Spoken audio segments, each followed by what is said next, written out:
بسم اللہ الرحمن الرحیم۔ جب آپ عروج پر ہوتے ہیں تو آپ کے دوستوں کو پتہ چلتا ہے کہ آپ کون ہیں، اور جب آپ زوال پر ہوتے ہیں تو آپ کو پتہ چلتا ہے کہ دوست کون ہیں۔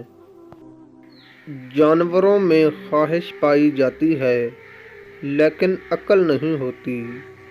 فرشتوں میں عقل ہوتی ہے لیکن خواہش نہیں پائی جاتی۔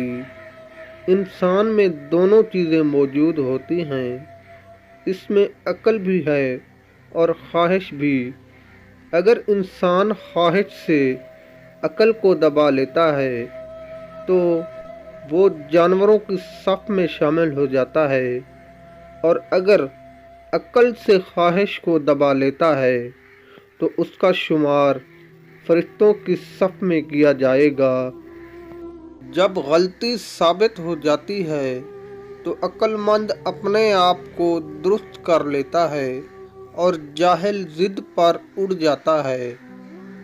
جسے ماں باپ کی بات سمجھ نہیں آتی اسے زمانہ بہت اچھی طریقے سے اور بہت کچھ سمجھا لیتا ہے۔ دوست وہ ہے جو دوستی کا حق دوست کی غیر موجودگی میں بھی ادا کرے اور غیروں کی محفل میں اس کی عزت اور مقام کی حفاظت کرے۔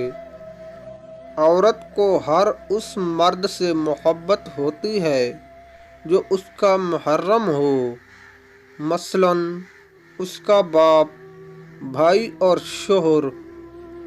معافی مانگنے کا مطلب یہ نہیں ہوتا کہ ہم غلط اور وہ صحیح ہے، بلکہ اصل مطلب یہ ہے کہ ہم میں رشتہ نبھانے کی صلاحیت اس کی نسبت زیادہ ہے۔